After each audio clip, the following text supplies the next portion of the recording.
C'est ici que tout a commencé et c'est ici que ma carrière se termine. J'ai débarqué dans le monde du rugby par hasard, moi l'adolescent avec des problèmes de santé et des kilos en trop. J'ai eu le privilège de remporter des titres, de me hisser parmi les géants du rugby français et mondial. Aujourd'hui, je boucle la boucle à l'US Morion, chez moi. Le rugby, ce sport de chic et de choc, est une école de vie.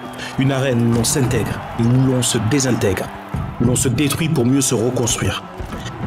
Chaque mêlée était un combat, chaque match une guerre. La douleur ou le mal-être était tabou, pas le droit de montrer de faiblesse.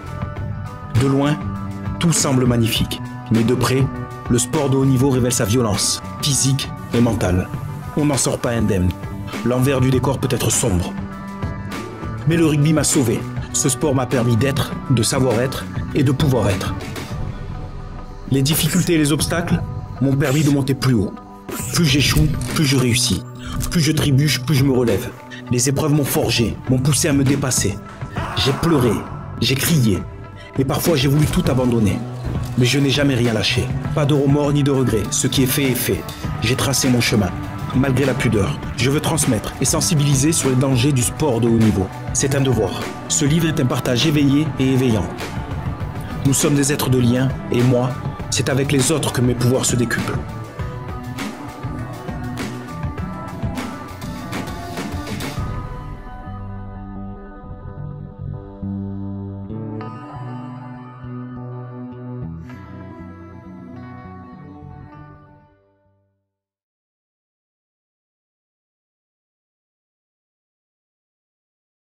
Je suis maman de 2 ados, 11 ans, 15 ans. J'ai fêté 20 ans de mariage cette année. J'habite le charmant village de Carnoul. Et depuis plus de 20 ans, j'exerce la profession d'enseignante. Je suis quelqu'un de très engagé et j'ai toujours été passionnée par les relations humaines. Quelques jours après avoir eu 40 ans, mes premiers troubles du langage sont arrivés en classe. Par exemple, pour appeler mes élèves, c'était un prénom avec la même syllabe d'attaque qui sortait, mais bien que je me rende compte immédiatement que ce n'était pas le bon. Donc au début, j'ai pensé à de la fatigue, jusqu'à ce que la veille des vacances de printemps, je dise à mon ATSEM en présence de la directrice de l'école, n'oublie pas de vider la poupée au lieu de n'oublie pas de vider la poubelle avant de partir. Je commence même à avoir des pertes de mémoire. J'ai pris rendez-vous chez mon médecin traitant. C'est alors que les médecins ont mis le mot burn-out sur ce qui m'arrivait.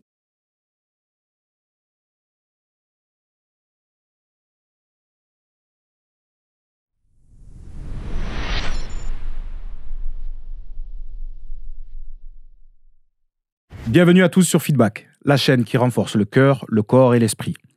Dans ce nouvel épisode, j'ai le plaisir de recevoir, et même l'honneur de recevoir, Karine Mobius. Elle est l'auteure de Mon Burn-out Salvateur. Karine, merci infiniment d'avoir accepté mon invitation. Merci à toi. Bienvenue. Merci. J'aime demander à mes invités de se présenter comme ils le souhaitent. Certains parlent de ce qu'ils font et d'autres de qui ils sont. Je t'en prie, c'est ton tour. Encore merci à toi, Mehdi, de me recevoir sur Feedback. Donc, je suis maman de 2 ados, 11 ans, 15 ans. J'ai fêté 20 ans de mariage cette année. J'habite le charmant village de Carnoul. Et depuis plus de 20 ans, j'exerce la profession d'enseignante. Je suis quelqu'un de très engagé et j'ai toujours été passionnée par les relations humaines. Très bien, super présentation, très, très bref, très claire. Je suis content de te recevoir dans mon émission parce que tu évoques un thème qui est à la mode en ce moment, le burn-out. Tu as écrit un livre qui est disponible sur Amazon. Est-ce que tu veux nous raconter ton parcours, ton histoire ? Du burn-out ? Oui. Allez. Donc, il faut savoir que j'ai toujours trouvé que 40 ans était le plus bel âge pour une femme. Et j'ai toujours dit à mon entourage, à mes proches, que j'avais hâte d'avoir 40 ans. Sauf que, quelques jours après avoir eu 40 ans, mes premiers troubles du langage sont arrivés en classe. Par exemple, pour appeler mes élèves, c'était un prénom avec la même syllabe d'attaque qui sortait, mais bien que je me rende compte immédiatement que ce n'était pas le bon. Donc au début, j'ai pensé à de la fatigue. Même mes collègues qui ne se sont pas inquiétés parce qu'elles savent que donc je suis connue pour parler très vite, pour vivre à 1000 à l'heure. Mais les troubles sont devenus de plus en plus fréquents. Jusqu'à ce que la veille des vacances de printemps, je dise à mon ATSEM en présence de la directrice de l'école, n'oublie pas de vider la poupée au lieu de n'oublie pas de vider la poubelle avant de partir. Donc, nous sommes en avril 2021. Ce sont les vacances de printemps. J'ai pris rendez-vous chez mon médecin traitant. Il me parle de surmenage. Donc, je suis également élue municipale, mais aussi présidente d'associations sportives. Donc, on convient que les 15 jours de vacances, j'ai 15 jours de vacances pour me reposer et que cela devrait repartir comme l'an 40. Sauf que cela ne se passe pas du tout comme cela. Je commence même à avoir des pertes de mémoire importantes. Par exemple, lors d'une discussion avec mon mari, impossible de me rappeler l'accouchement de mon deuxième enfant. En plus, c'était un beau gros bébé de plus de 4 kilos, avec un accouchement plutôt sportif, mais je n'avais aucun souvenir. Donc, certes, on ne se rappelle pas de tous les détails lors d'un accouchement, mais c'est un moment fort. Or, moi, je ne me souvenais plus de rien.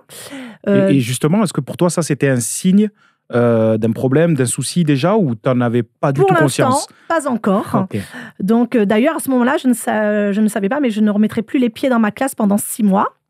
Donc, commença alors une longue batterie d'examens médicaux, bilan sanguin, Doppler des vaisseaux du cou, IRM cérébral, bilan neuropsy, de plus de 2 heures. J'angoissais pour tout, je n'étais plus capable de rien. Et quand les résultats sont tombés, je n'avais aucun problème somatique. Donc, c'est alors que les médecins ont mis le mot burn-out sur ce qui m'arrivait. Et la claque a été d'autant plus difficile à digérer que j'ai toujours eu un rythme de vie assez intense, à courir partout, et à plutôt bien réussir tout ce que je faisais. Et là, force était de constater que je n'étais plus capable de rien. D'ailleurs, si on m'avait dit un jour un burn-out, moi, jamais. Voilà, j'étais vraiment loin d'imaginer ce qui se passait. C'est une maladie, c'est quelque chose où l'on se dit que ça arrive qu'aux autres. Exactement. Ouais. On pense, en tout cas, dans mon cas, je pensais que ça ne pouvait arriver qu'aux autres. Et vu mon caractère, vu ma force de caractère, mon énergie quotidienne, pour moi, c'était impensable. Et pourtant, j'y suis tombée en plein dedans. Ok. Donc, comment tu t'es rendu compte justement que ça n'allait plus au-delà de ces symptômes? Ton entourage, comment a réagi ton entourage? Est-ce qu'on t'a dit à un moment donné, Karine, peut-être qu'il faut ralentir pour essayer de mieux ressentir les choses? Et pourquoi ce besoin d'aller à 2000 à l'heure? Est-ce que c'est ta personnalité ou tu voulais essayer de faire de ton mieux? Alors, c'est d'une part ma personnalité. Et d'autre part, c'est vrai que c'est l'éducation que j'ai reçue, que l'on reçoit. C'est vrai qu'on est dans une société où la productivité et la rentabilité restent les mots d'ordre. On peut même parler de course à l'excellence. Et nous sommes inconsciemment contraints, en fait, d'en faire toujours plus. Nous sommes clairement dans un modèle économique où il faut en faire toujours plus, qu'on le veuille ou non. C'est pour être rentable. Être rentable, productif, rentable. Et on est dans l'avoir au lieu de l'être. Et donc, c'est vrai que je dirais que mes proches m'ont beaucoup soutenue, m'ont beaucoup aidée. Pour autant, on n'était pas dans cette optique de se dire qu'il fallait ralentir. Pour nous, ce n'était pas ça le problème. Sauf la marraine de ma fille qui, à la fin de l'été, pour l'anniversaire de ma fille, lors d'un repas de famille, j'ai voulu dire qu'est-ce qu'il est bon ce sirop et j'ai dit qu'est-ce qu'il est bon ce yaourt. Et là, elle m'a dit, Karine, va voir Richard, il va travailler sur tes énergies. Et là, obligée d'accepter la proposition qui n'était pas dans mes habitudes, qui n'était pas quelque chose pour moi de très rationnel, alors que justement, je suis très rationnelle, très cartésienne, mais j'étais au pied du mur et donc j'ai décidé, parallèlement à la mise en route d'une psychothérapie, d'aller voir cet énergéticien. Donc justement, tu dis que tu as choisi d'intégrer la psychothérapie et les soins énergétiques dans ton parcours de guérison. Comment ces approches se complètent-elles? Alors, Là, c'est l'enseignante qui va parler. C'est, comme j'aime à le dire, il n'y a pas de bonne ou mauvaise pédagogie. Il y a autant de bonnes pédagogies qu'il y a d'élèves différents. Il y a ceux qui sont plutôt auditifs, ceux qui sont davantage visuels, ceux qui ont besoin que les choses passent par le corps. Nous avons tous des sensibilités différentes. Et je dirais que c'est pareil en thérapie, en fait. Il n'y a pas de bonne ou mauvaise thérapie. Il y a autant de bonnes thérapies qu'il y a d'êtres humains différents sur Terre. D'ailleurs, comme en pédagogie, les thérapies sont complémentaires entre elles. Dans notre société, on a tendance en fait à tout vouloir mettre dans des cases, à toujours mettre en opposition les riches, les pauvres, les blancs, les noirs, les bons, les mauvais. C'est notre système qui veut ça. La médecine traditionnelle, les médecines alternatives. Alors qu'en fait, tout est complémentaire. On devrait tisser des liens plutôt qu'opposer les choses, les personnes. Surtout qu'il y a de la place pour tous. Et je trouve que la multiplicité des thérapies qui travaillent sur différents canaux permettent d'accroître les bienfaits. Seul, on va vite. Ensemble, on va plus loin. C'est valable pour ça aussi. Et d'ailleurs, par exemple, entre mon psychiatre et mon énergéticien, je le dis, ils n'avaient pas la même approche, c'est certain, pas les mêmes outils, pas le même vocabulaire, mais néanmoins, ils avaient un but commun, c'était ma guérison. Ouais, c'est top. Et tu as raison quand tu dis que seul, on va plus vite, certainement, mais qu'ensemble, on va plus loin. C'est Moi, ça. je m'en suis aperçu aussi, notamment dans mon sport et dans mon parcours.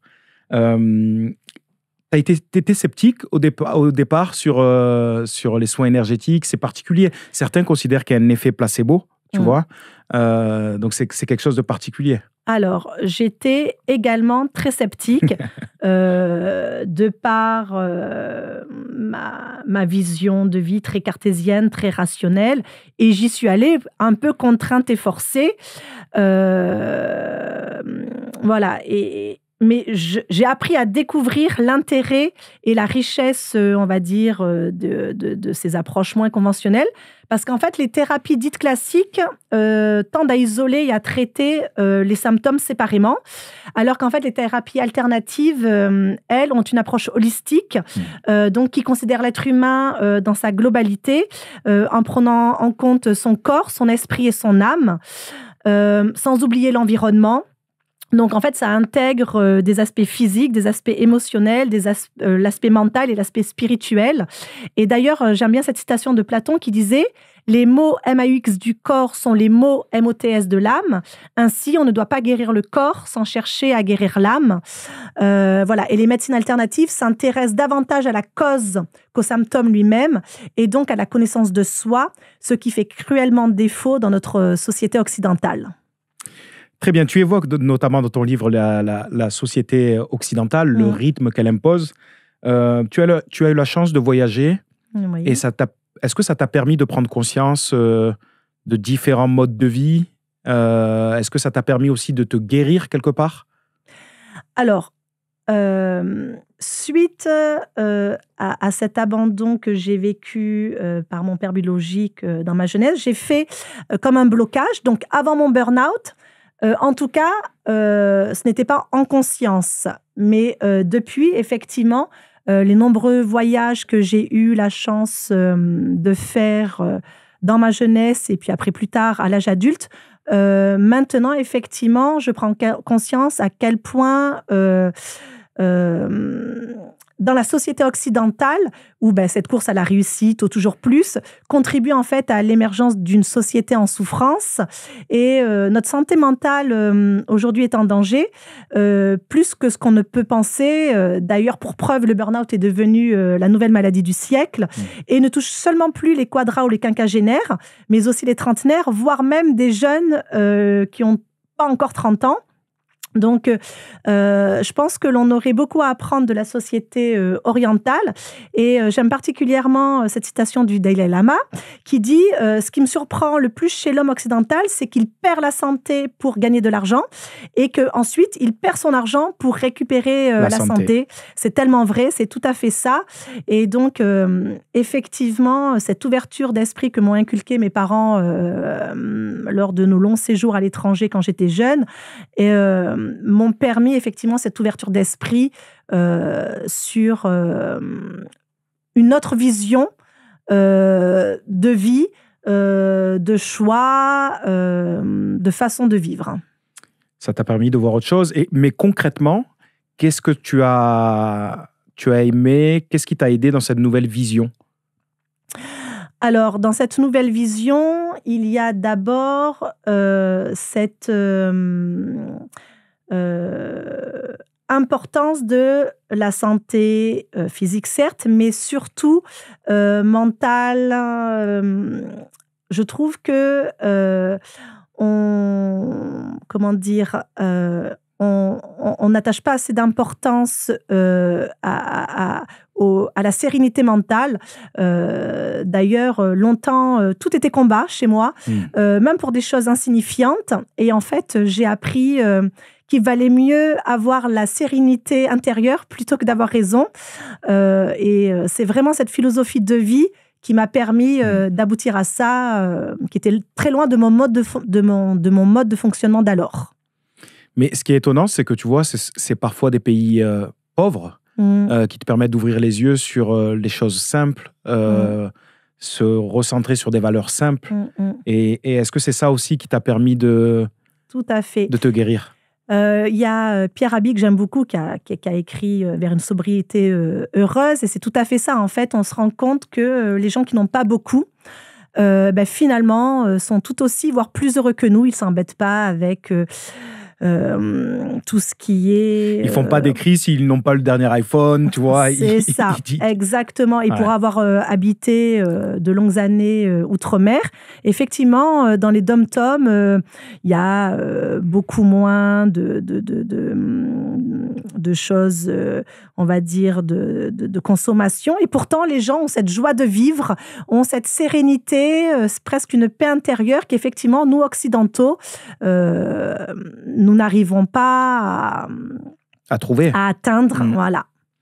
Mais justement, comment tu expliques qu'ici, on soit dans cet état-là, en fait?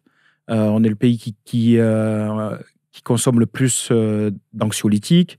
Il y a de plus en plus de gens qui font des burn-out, que ce soit dans le monde du travail, dans la vie privée, dans le monde du sport. Quelque part, on choisit notre mode de vie. Ou est-ce qu'on nous l'impose? Alors, je pense qu'en fait, on nous l'impose et surtout qu'on le subit. Okay. Effectivement, peu sont ceux qui vivent en conscience et qui font des choix éclairés. La société de surconsommation, de paraître, effectivement, nous oblige, pour ainsi dire, à aller dans la mauvaise direction, au lieu de se recentrer sur nous et de se poser les bonnes questions. Donc, ça t'a permis, en fait, à travers ces voyages, à travers ces rencontres, de retrouver la simplicité et l'équilibre.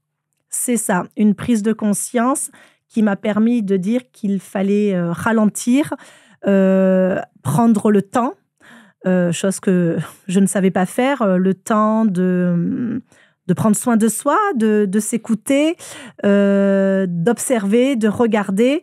Mais Karine, pardon de te couper, est-ce que c'est pas un luxe de prendre le temps aujourd'hui? Parce que les gens sont pris par un train de vie qu'ils ont choisi ou pas, donc c'est ce qu'on disait, mais ils bossent dès 7h, ils rentrent à la maison à 19h, il faut doucher les enfants, faire à manger, payer ses crédits, et c'est ça chaque jour en fait, tu vois. Donc, est-ce que c'est pas un luxe et c'est pas une chance de pouvoir prendre le temps? Alors effectivement, c'est un luxe, c'est une chance que finalement j'ai eu la chance de vivre avec le burn-out, puisque du coup, de facto, je me suis retrouvée à l'arrêt, pour ainsi dire. Oui. Et effectivement, ne serait-ce que par exemple d'aller au marché du village en semaine, d'acheter mon pain, des choses que je n'ai pas l'habitude de faire habituellement, en tout cas de façon, sans se dire... je dois me dépêcher. Ouais. Effectivement, j'ai apprécié ce temps-là. Mais effectivement, dans nos vies à l'occidental, où maintenant la femme travaille, donc autant que l'homme, en tout cas, à temps plein, effectivement, c'est difficile de prendre ce temps-là. Alors, soit on est confronté à la maladie, à un burn-out, et du coup, on est obligé à un moment donné d'avoir cette prise de conscience. Ou alors, je pense qu'effectivement, il faut vraiment avoir fait un travail sur soi pour décider de changer de mode de vie ou en tout cas de rythme de vie. Ok. Est-ce qu'il y a eu un endroit précis où là, tu t'es dit, waouh, là, je suis bien. Là, je me sens apaisé. Quand j'ai été en mi-temps thérapeutique, puisque du coup, après mon arrêt, on a convenu avec mon psychiatre que j'allais reprendre à mi-temps thérapeutique. Et là, effectivement, d'ailleurs, je disais aux collègues de boulot, quand la journée on travaille, on fait les devoirs le soir avec nos enfants, dans la hâte, agacés de notre journée, de surcroît, les machines, le ménage, etc. Et là, en fait, j'ai pris le temps de le faire tranquillement en journée quand mes enfants étaient à l'école.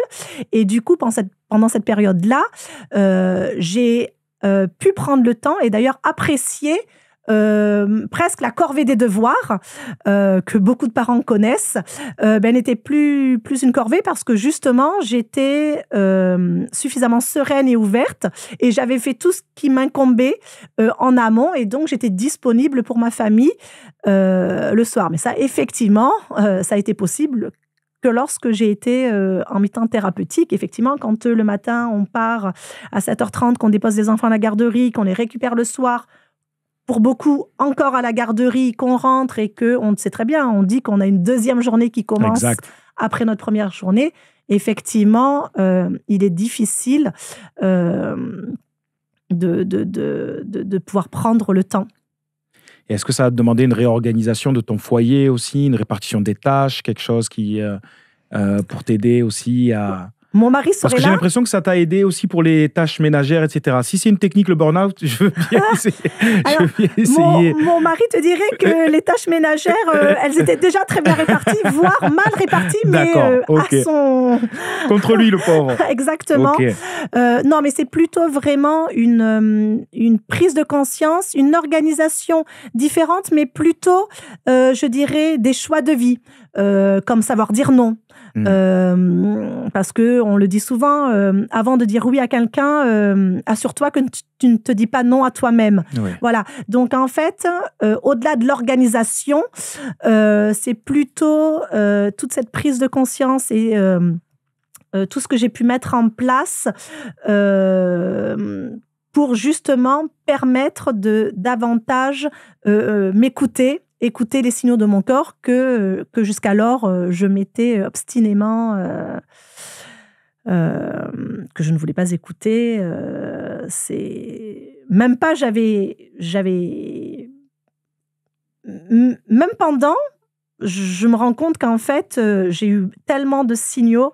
D'ailleurs, comme un malaise en plein conseil municipal où on avait dû interrompre pendant la période du Covid, mais tout ça ne m'avait absolument pas interpellée. Voilà, on est dans une dynamique telle qu'en fait, on fonce tête baissée et en fait, c'est que quand on se prend le mur, finalement, presque qu'on peut prendre conscience de cette réalité et que peut alors commencer cette envie de changer les choses. Très bien. Donc, en fait, tu as réussi à t'accorder du temps pour guérir. Tu as sollicité l'aide d'un psychiatre, donc d'un énergéticien aussi. Tout à fait. Comment a réagi ton entourage? Parce que tu sais, aujourd'hui, quand tu vas voir un psychiatre, parfois, on associe ça à la folie. Il faut être fou pour aller voir un psychiatre. Toi, de ton côté, comment en fait, entre guillemets, presque, comment tu as eu l'humilité de te dire, là, j'en ai besoin, j'y vais. Et c'est pas parce que je suis folle, c'est parce que j'ai besoin d'être accompagnée, de trouver des réponses à mes questions. Alors, déjà, c'est vrai que dans l'inconscient collectif, quand on consulte, c'est soit qu'on est fou, soit qu'on est faible. Exact. Et en fait, c'est tout sauf ça. Et je pense aujourd'hui que si tout à chacun, à un moment consulté, entamer une thérapie, alors, pas forcément tous à la même période, en fonction des aléas de la vie, un deuil, un divorce difficile, une maladie. Mais je pense que le monde irait bien mieux parce que il ne faut pas se mentir à soi-même. On a tous des blessures émotionnelles de la petite enfance, on a tous des casseroles familiales. Et en fait, on aurait tous besoin, à un moment donné, de faire ce travail sur soi. en plus, alors moi la première, hein, quand on accepte de le faire, souvent c'est quand on est au pied du mur, donc en curatif. Alors que je pense que si on y allait en préventif, on éviterait bien des maux à notre société. Et alors moi, j'étais pas contre aller voir un psychiatre quand on m'en a parlé, en lien au deuil qui m'était difficile de mes parents. Moi, je trouvais que mes symptômes étaient donc normaux, dans le sens, c'était la suite logique d'un deuil. Et c'est quand j'ai vu que ça perdurait dans le temps que là, j'ai pris conscience qu'il fallait consulter. En plus, en tant qu'enseignante, on peut recommander à des parents, et on sait à quel point souvent les parents le prennent mal. Moi, j'étais pas contre, c'est juste que je pensais que ce n'était pas le bon moment. Et puis là, à un moment donné, force était de constater qu'il c'était le bon moment de consulter. Et donc, d'ailleurs, pour rebondir sur ce que tu dis, l'entourage, je sais que des fois, quand je disais non, je peux pas parce que j'ai rendez-vous chez le psy, les gens, j'avais l'impression que je leur annonçais un décès ou alors que je les mettais mal à l'aise, alors que moi, j'en ai toujours parlé naturellement, ça ne m'a jamais gênée et je ne me suis jamais cachée de consulter. À la limite, j'aurais plus caché le fait de consulter un énergéticien plutôt que de cacher que j'étais suivie par un psychiatre. Et puis, en plus, il y a aussi dont le médecin peut nous arrêter, mais à un moment donné, par rapport au travail, il faut, justifier du mal-être.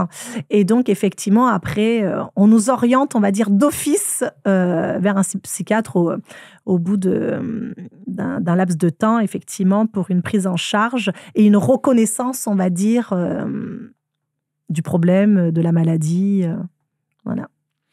Parce que certaines personnes, tu vois, se montrent sceptiques face à la spiritualité, Oui. la voyant comme un refuge ou une fuite de la réalité. Oui. Est-ce que pour toi, c'est le cas ou pas? Alors moi, justement, j'aurais envie de te dire que c'est tout le contraire. Ok. C'est pas une fuite, au contraire, c'est une prise de conscience. L'approche spirituelle apporte vraiment une prise de conscience qui permet une reconnexion profonde et authentique à soi, un retour aux choses simples mais essentielles. D'ailleurs, cette approche m'a permis de redéfinir ce qu'était la réussite et le bonheur. On va en parler. Et aujourd'hui, j'essaie de faire des choix éclairés en conscience. Donc pour moi, justement, c'est tout sauf de la fuite. Dans ton livre, tu dis que chaque épreuve est un cadeau pour l'avenir. Ouais. Cette conviction, elle vient de ton parcours? Alors, parce qu'on te sent aujourd'hui plus épanoui. Oui. J'ai l'impression que tu prends plus le temps. Oui. Donc finalement, d'où le titre d'ailleurs, mon Burnout Salvateur. Exactement. Est-ce qu'on a besoin, en fait, si tu veux, de se retrouver, comme tu disais tout à l'heure, face à un mur pour prendre conscience de ces choses-là? Tout à fait. Je pense qu'on a besoin de se retrouver face à un mur pour prendre conscience de ces choses-là. Donc, comme je l'écris dans le livre, c'est soit tu te laisses mourir, soit tu rebondis. Et moi, j'ai préféré rebondir et de faire de cette souffrance, d'essayer de la sublimer. Voilà, je me suis dit, j'ai perdu mes parents, maman est partie. Elle ne serait d'ailleurs pas contente de me voir dans l'état dans lequel je suis en ce moment. Il faut que j'en fasse quelque chose de beau. D'où cette force et du coup cette résilience de me dire je vais faire face à l'adversité et je vais transformer cette douleur en force motrice pour me surpasser et puis pour atteindre une meilleure version de moi-même, on va dire. Et alors, quel conseil tu donnerais à quelqu'un qui se retrouve face à des obstacles et qui se retrouve, on va dire, à la limite du burn-out ou dans une situation très, très compliquée? Quelle est la première chose à faire selon toi? Alors, déjà, leur dire qu'elles ne sont pas seules, qu'elles ne sont pas responsables de ça et que elles peuvent se faire aider. D'ailleurs, je pense que c'est très important de se faire aider. Alors, j'ai eu la chance de participer à des cercles de femmes où ces échanges de paroles, ces échanges de sororité où il n'y a pas on va dire, peu importe l'âge, peu importe le statut social, on est toutes, on va dire, égales et il n'y a pas de pouvoir, de puissance. Je trouve que ce sont des temps forts que les femmes devraient pouvoir vivre. Je trouve que déjà cette entraide on va dire féminine déjà est peut-être un atout. Et après, si par contre la personne est vraiment mal, effectivement, une prise en charge par des professionnels de la santé est essentielle. Surtout, moi, je ne sais pas si c'est parce que je suis enseignante, mais j'ai adoré la psychothérapie. C'est pas, comme je l'ai dit à mon psychiatre, c'est pas ce à quoi je m'attendais. Ok. Pour autant, Tu t'attendais à quoi? Alors, moi, je pensais, en tout cas par rapport au psychiatre, que le psychiatre me donnerait davantage de pistes, m'aiguillerait davantage sur des lectures, sur des citations inspirantes. Et alors, le mien, quand bien même je l'ai trouvé exceptionnel, bienveillant, inspirant, on va dire que c'est le cliché du psychiatre qui ne parle pas, qui vous écoute. D'ailleurs, je me rappelle avoir vu la série sur Netflix En thérapie, et où le jeune dit à son psychiatre, mais en fait, mes parents vous paient à m'écouter. Et moi, je lui ai dit que je l'avais aussi pensé à des moments, mais en fait, bien évidemment, c'est une écoute active. Et finalement, quand je fais rétrospection, je vois bien qu'il m'a guidée. D'ailleurs, un thérapeute ne vous dit pas ce qu'il faut voir. Il vous donne la direction dans laquelle il faut regarder. Et c'est vrai que ce cheminement de développement personnel et spirituel qui en a découlé, a été très enrichissant sur ma vision du monde, de ce que je voulais aussi laisser à mes enfants. Donc, en tout cas, j'ai revu ma copie. J'ai revu ma copie du bonheur, de la réussite. Et du coup, ça m'a obligée à me poser des questions. Voilà, et sur ce que je voulais vraiment pour mes enfants, ce que je voulais laisser aux générations futures. Voilà, et ça permet vraiment une prise de conscience qui est intéressante. On apprend à se découvrir parce qu'en fait, on ne se connaît pas.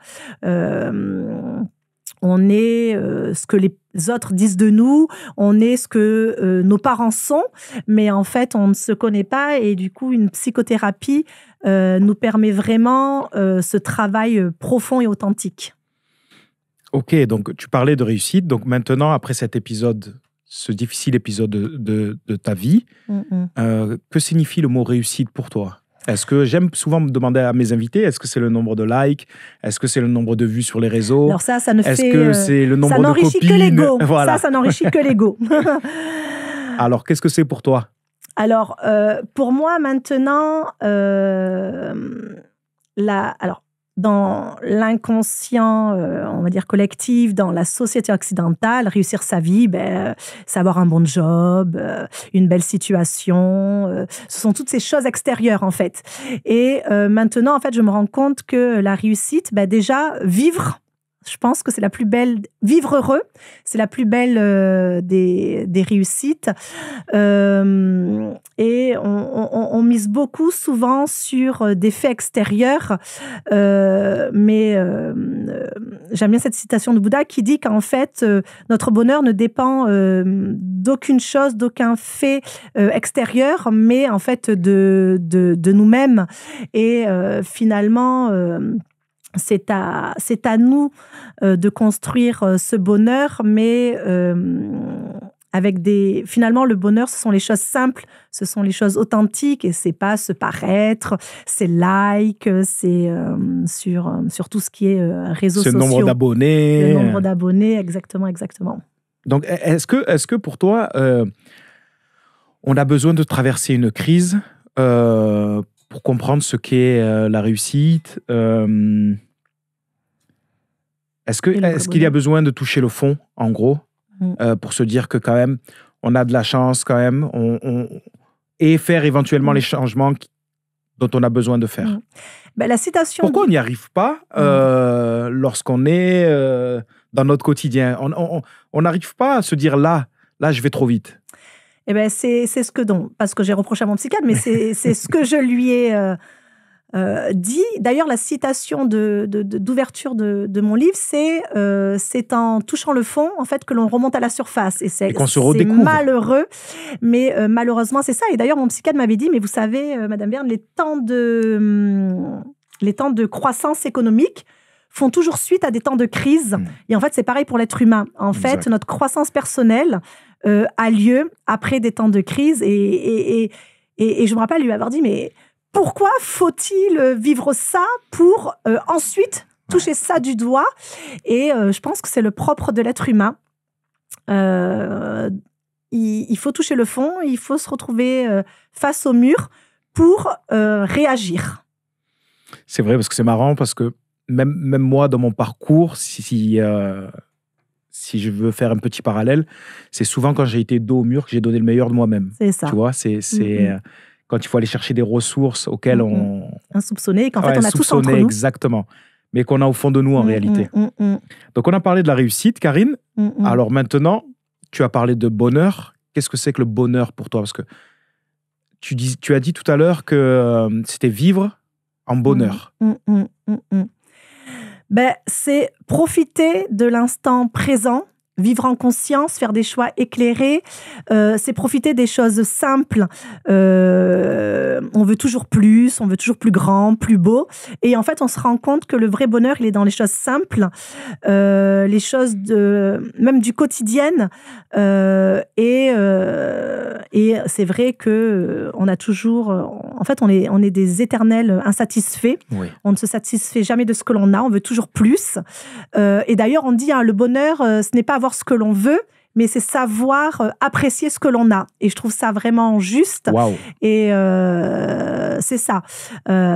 Si on savait profiter de ce que l'on a, on serait davantage épanoui au lieu de se fixer sur ce que l'on n'a pas. En fait, voilà, principalement dans notre société occidentale, on va toujours voir ce que l'on n'a pas, au lieu de voir ce que l'on possède déjà et ce que l'on pourrait déjà faire avec ce que l'on a. Exact. Et ça crée des frustrations et donc ensuite des soucis. Karine, que signifie pour toi l'expression être l'artisan de sa vie? Voilà, donc ça va faire redondance avec ce que l'on vient de dire, mais comme le disait le Dalai Lama, voilà, le vrai bonheur ne dépend d'aucun être, d'aucun objet extérieur, il ne dépend que de nous.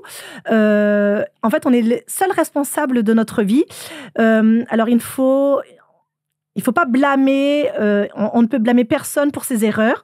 On est soi-même l'artisan de son bonheur dans le sens où, et d'ailleurs souvent même son principal obstacle, ça c'est Catherine Pancol qui le dit, voilà, et on peut blâmer son enfance, accuser indéfiniment ses parents de tous les maux qui nous accablent, mais les rendre coupables des épreuves de la vie, de nos faiblesses, de nos lâchetés, mais finalement on est responsable de notre propre existence, on devient qui on a décidé d'être. Là, c'est Marc Lévy qui le dit. Et moi, j'aime bien Martin Luther King qui nous dit « Croyez en vos rêves, ils se réaliseront sûrement. Croyez en vous. » Et donc voilà, de croire en ses rêves, ils peuvent se réaliser, mais si on croit en nous, ils se réaliseront alors. Et souvent, on cherche le bonheur alors qu'en fait, on peut le créer. Et c'est d'ailleurs le titre de mon prochain livre. Pourquoi chercher le bonheur quand on peut le créer? Voilà, parce qu'en fait, nous avons la clé de la guérison en nous. Et en fait, tant qu'on ne fait pas ce travail sur nous-mêmes, de connaissance de soi, on ne s'en rend pas compte. Mais tu vois, tu utilises le terme travail. Ouais. Ça peut effrayer les gens. Les gens travaillent énormément déjà. Alors, en fait, Est-ce que c'est un travail? ça dépend, en fait, ce qu'on met derrière le mot travail, parce qu'en Oui. fait, ce sont des mots. Alors, effectivement, on a tendance à dire que, justement, il faut On est choisir ses feignants, on mots. ne veut plus Il travailler. faut choisir ses mots, surtout les enseignants. Mais ce travail sur soi, quand on le fait en conscience, avec des choix éclairés, je dirais que c'est un travail qui n'est plus pesant. Parce qu'en fait, voilà, ça devient un travail agréable. Parce que aussi, pourquoi forcément en fait, c'est cette connotation qu'on a du travail qui est mauvaise, en fait. Travailler, finalement, oh là là, il faut que je me lève tous les matins pour aller travailler. Et justement, elle est là, la problématique. Si tous les matins, on se levait Pour en faire se ce qu'on disant aime. je vais travailler parce que je fais le métier que j'aime, et finalement, ce ne serait pas un problème de dire même de faire un travail sur soi. En fait, c'est ça, c'est ce qu'on met derrière. Ouais. Et effectivement, notre société laisse sous-entendre que le travail est pesant, alors que justement, il ne devrait pas l'être. Exact. Tu penses quoi de cette mode-là du développement personnel où on en mange à toutes les sauces, on en voit de partout? Moi, je trouve que l'inconvénient, c'est que ça devient un business. Finalement, on se crée des problèmes et on nous propose des solutions clés en main. Et donc, peut-être que quelque part, il n'y a pas ce chemin que même toi, tu as parcouru vers la guérison. J'aimerais avoir ton avis là-dessus. Alors, je vais faire encore la déformation professionnelle, mais c'est comme, on va dire, pour l'éducation à l'école, on a eu cette pédagogie de Maria Montessori qui, même si je n'adhère pas dans son entièreté, a beaucoup de choses très, très intéressantes à prendre en compte et à mettre en œuvre avec nos élèves. Mais aujourd'hui, justement, il y a un business Montessori et donc on nous vend des jeux, d'ailleurs hors de prix. Souvent. Voilà. En disant que effectivement la pédagogie Montessori a son intérêt et effectivement elle a son intérêt, mais on en a fait du business et effectivement je dirais que c'est le propre de l'être humain. Il y a quelque chose au départ et puis en le manipulant, en le traitant, il y a après, par la suite souvent perversion et c'est pareil pour le développement personnel et spirituel. Effectivement, c'est devenu un sujet tendance, d'actualité et qui du coup peut générer, donc qui est très lucratif et il peut y avoir des abus comme à chaque fois sur justement comment dire, cet intérêt pour ce cheminement-là. Et je dirais que là, effectivement, quand ça devient commercial, je pense que les bienfaits ne seront pas aussi probants que quand on a un réel cheminement suite à une réelle problématique. Voilà, il ne faut pas que ce soit juste tendance et dans l'air du temps. Je pense que il faut vraiment faire ce travail de recherche, de comment dire, avec conviction, avec conviction, détermination, voilà, à essayer de façon convaincue de la bonne aide de cette démarche. Parce que c'est vrai que je ne sais pas si tu es sur TikTok ou sur TikTok, tous les réseaux. Non. Mais tu es sur Instagram, ça, on peut te trouver sur depuis Instagram. Un mois. Depuis le mois dernier, suite au Salon du Livre. Exact, et au premier c'est podcast vrai. Où on a avec fait connaissance. Ouais. Je te parle du développement personnel parce que maintenant, je trouve qu'en fait, on assiste donc, comme je te disais, à cette mode, à la quête de la meilleure version de soi-même. Mais parfois, je me demande pourquoi faire. Pourquoi on cherche à être la meilleure version de soi-même. Moi, je suis heureux quand je suis avec les autres, quand je suis aimé par les autres. Je trouve que la démarche, en fait, si tu veux, de développement personnel, elle est individualiste. Et que tu as beau faire tout ce que tu veux et de ton mieux, si tu le fais que pour toi et pas au sein aussi d'une communauté, tu seras jamais satisfait. Est-ce que ça te parle ? Est-ce que tu comprends ce que je veux dire ? Je comprends ce que tu veux dire. On est heureux quand on est aimé, quand on s'aime, évidemment, et quand on est aimé des autres aussi. Et toutes ces démarches-là, en fait, j'ai l'impression que c'est des démarches individualistes. Va faire ton sport, évidemment que c'est super important pour la santé, c'est recommandé, etc. Mais si tu veux, ce que je veux dire, c'est que pour t'épanouir et être heureux, tu as besoin d'être aimé. Donc, tu vois, est-ce que c'est pas, finalement, il est-ce qu'il ne faudrait pas faire un développement collectif? Eh ben, tu vois? Tout à fait. J'ai tourné, mais j'ai trouvé ma question. C'est propre à notre société occidentale. Tu peux trier tes déchets, tu peux faire toutes tes petites choses, c'est génial. Tout à fait. Mais si on ne donne pas du sens et si on ne le met pas collectivement en œuvre, eh ben effectivement, on en revient à seul on va vite, plus loin, ensemble on va plus loin. C'est exactement ça. Et mais ça, je dirais que c'est le reflet de notre société très individualiste, égoïste, que non pas, par exemple,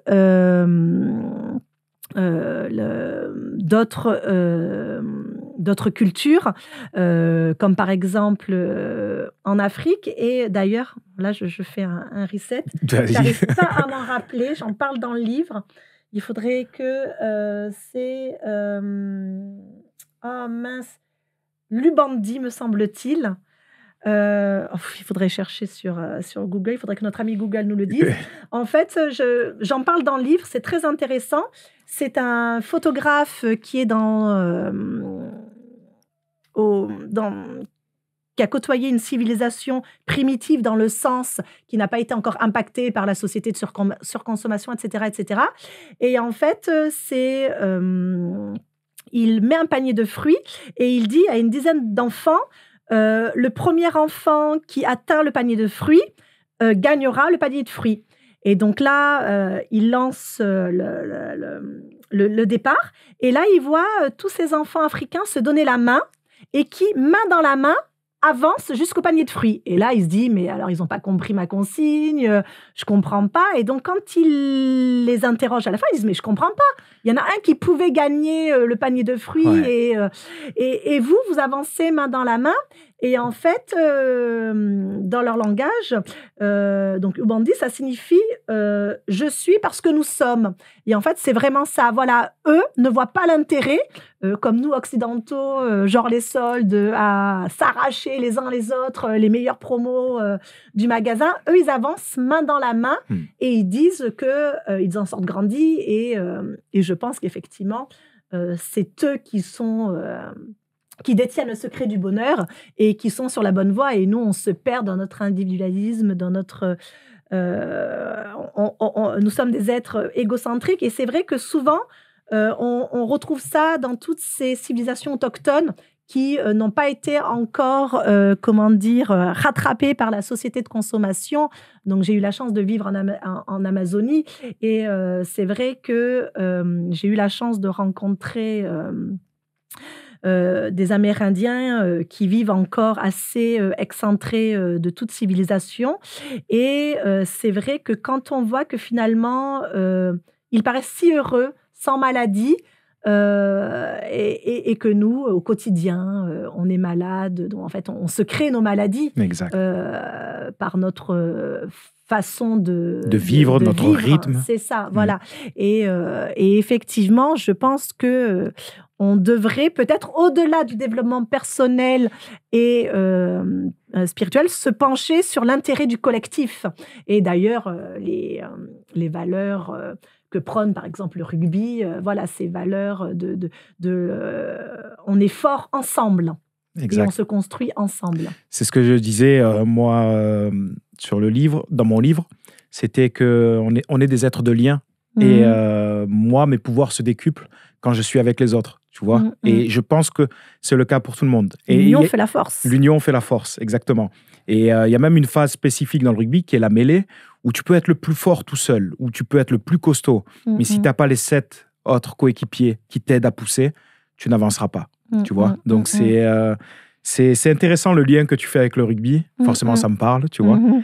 Est-ce que tu as des mantras? Est-ce que tu as des phrases que tu te répètes tous les jours qui t'aident, qui t'accompagnent?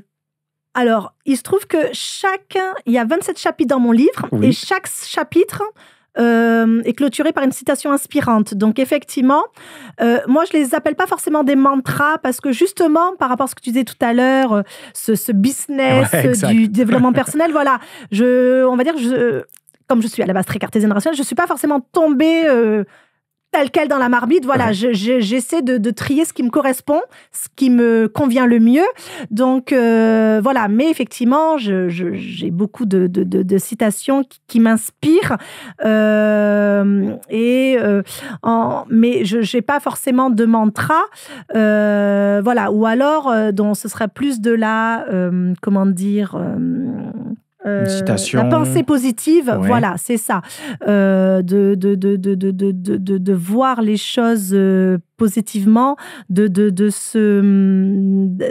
toujours chercher le positif dans toute situation, plutôt que pareil de voir ce que ça a donné face. Voilà, d'ailleurs, j'ai toujours tendance à me faire l'avocat du diable. J'ai toujours tendance, dans mes élèves, à chercher leur petit, comment dire, leurs dons individuels, voilà, parce qu'en fait, chacun de nous, nous sommes tous des étoiles. En fait, il nous suffirait d'apprendre à briller. Et je pense qu'on pourrait... Il y a de la place pour tout le monde. On peut tous briller, chacun différemment, chacun... voilà. Sauf que j'ai l'impression qu'on nous apprend à faire et pas à être. Eh oui, mais ça, c'est encore le problème de notre société occidentale. Décidément. Décidément. Faisons nos valises, partons. Je l'ai vu, effectivement, quand je suis partie au Vietnam, donc le pays de ma maman, où là-bas, c'est une philosophie de vie. Effectivement, ils sont plus dans l'être que dans l'avoir.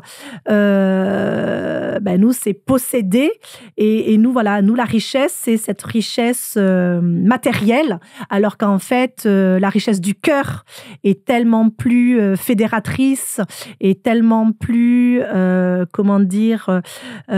finalement, permet de vraiment toucher du doigt le bonheur de faire les choses avec le cœur. Nous, moi la première, je suis encore un peu, beaucoup dans le mental. Voilà, on laisse pas suffisamment, on s'écoute pas, on n'écoute pas notre corps, on n'écoute pas notre cœur et on n'écoute pas suffisamment notre intuition. On est toujours dans le mental, dans cette rentabilité, productivité, ce qui nous empêche effectivement de se connecter à notre enfant intérieur. Très bien.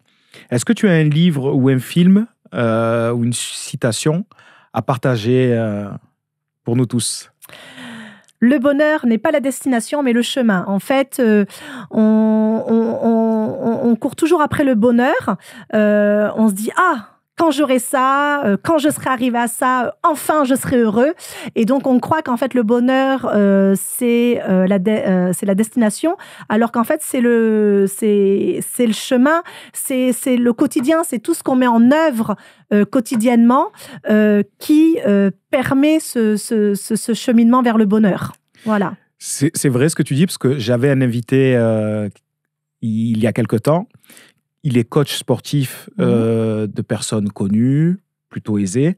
Et donc, il me disait que lui, ces gens-là avaient un bateau incroyable. Et lorsqu'ils se baladaient, ils avaient vu un plus beau yacht, etc. Et il se disait, quand j'aurai ce yacht-là, je serai bien. Alors qu'il avait déjà un yacht magnifique, vraiment un truc incroyable. Mais c'est comme tu as dit tout à l'heure, cette quête du toujours plus, sans cesse. Et de regarder ce qu'on n'a pas. Et en fait, il n'avait pas conscience que déjà, il était dans un luxe incroyable. Tu vois, donc c'est vrai qu'après, ça peut être presque aberrant. Tu vois. C'est vrai. Quelle est la plus grande leçon que tu as tirée de ton chemin, de ton parcours ?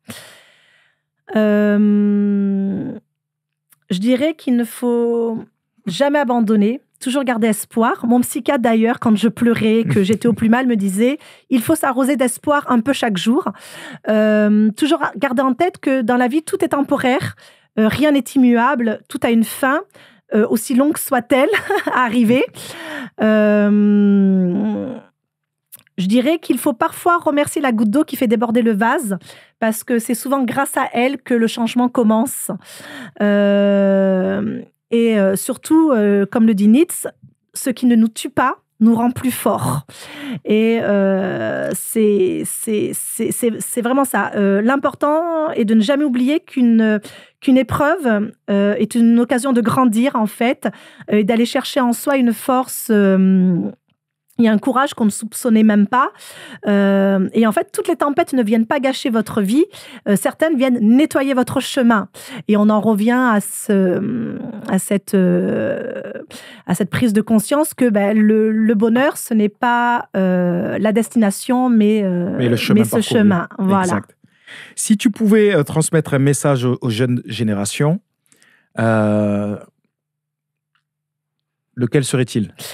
Alors, écoutez les Vos parents profs. pour les valeurs. Non, là, non, pas les parents, pas les profs. Alors, mais moi, je dirais écouter les parents pour les valeurs inculquées. Par contre, savoir écouter son cœur pour ses choix de vie. Vivre de sa passion, parce voilà, le secret du bonheur, c'est faire ce que l'on aime. On voit tellement de gens qui se lèvent le matin et qui vont travailler pour une raison financière, parce que il faut subvenir au quotidien. Et je pense que c'est de là que naissent les insatisfactions, que naissent comment dire, même les maladies, j'ai envie de te dire. Tout à fait, mais ça part de là. Voilà, et que vivre de sa passion, c'est très important. Apprendre à écouter son corps et son cœur. D'ailleurs, on dit, fais attention à ton corps, des fois il tombe malade pour que tu puisses soigner ton âme et voilà, et écouter ses rêves et les poursuivre. Et d'ailleurs, ces derniers temps, je donne souvent l'exemple de ma fille qui, l'année de la 3e, m'annonce que un jour je m'énerve, je lui dis non mais avec une note pareille, mais Jade, c'est pas possible, ça va pas le faire. Elle me dit mais maman, t'inquiète, de toute façon avec ce que je veux faire, j'ai pas besoin de passer le bac. Là, mon monde s'est écroulé. Je dis non mais comment ça, pas passer le bac? Je dis de nos jours, même pour vendre des chaussures, il faut le bac. Oui. Je lui dis si tu veux passer des concours de la fonction publique, il faut le bac. Je lui dis non Jade, il faut le bac. Et puis elle adore la pâtisserie. Elle veut... Moi aussi. Ah, je ne savais pas. Et elle veut devenir pâtissière. Oui. Et donc, du coup, moi, je lui disais, non, mais Jade, la pâtisserie, c'est une passion, mais c'est une passion parallèlement à ton travail. J'ai dit, tu vas d'abord travailler et tu vivras exactement le dimanche pour papa, maman, pour papy, mamie, voilà, mais en supplément d'un vrai travail. Ouais. Et ma fille a du caractère, dont apparemment elle tient de moi. Et quand elle a une idée en tête, elle la tient. Et là-dessus, je suis contente parce que finalement, elle m'a obligée. Donc, avec son père, on a dû s'interroger et se dire qu'est-ce qu'on fait? Est-ce qu'on l'oblige à aller en général? Parce qu'en plus, c'est une bonne élève. Donc moi aussi, c'est ça qui me tracassait, c'était qu'elle pouvait aller en général et que donc du coup, elle partait en pro.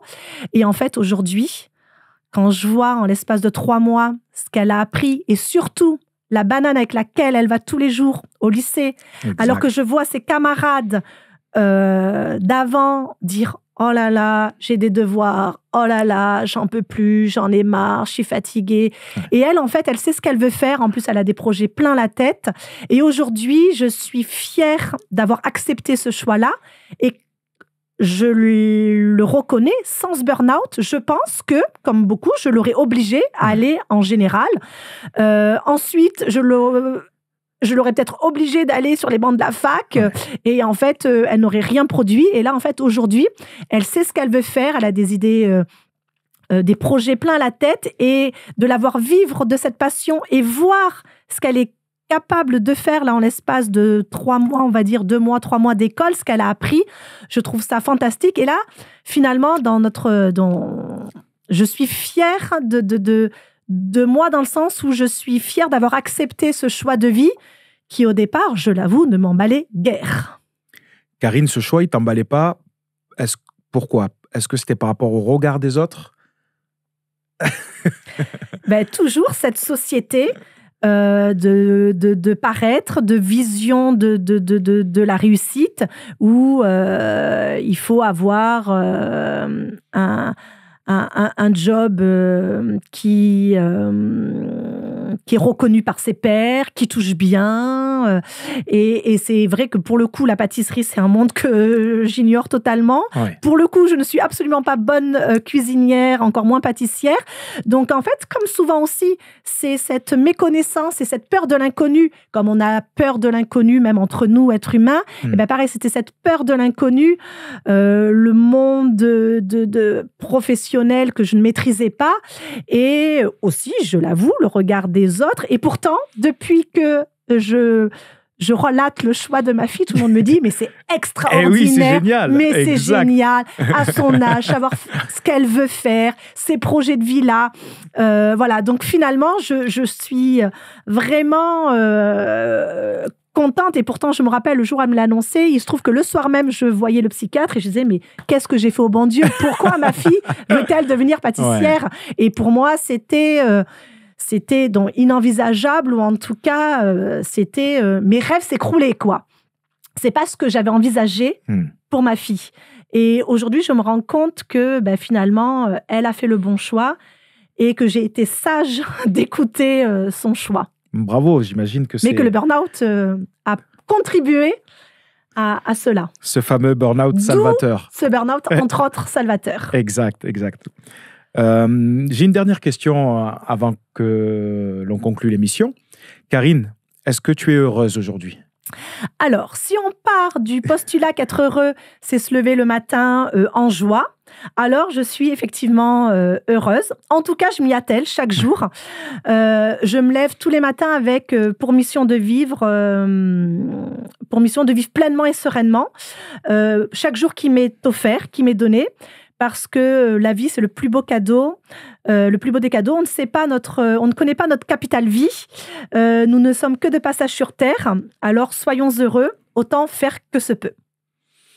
Génial. Karine, merci infiniment. Vraiment, merci infiniment pour cet échange sincère et profond. Ton livre, Mon Burn-out Salvateur, est disponible sur Amazon pour les gens qui veulent en savoir plus sur qui tu es, sur ton chemin, ton parcours. Je trouve ton témoignage puissant et sincère, et il rappelle que chaque épreuve, même les plus sombres, peut nous mener vers la lumière.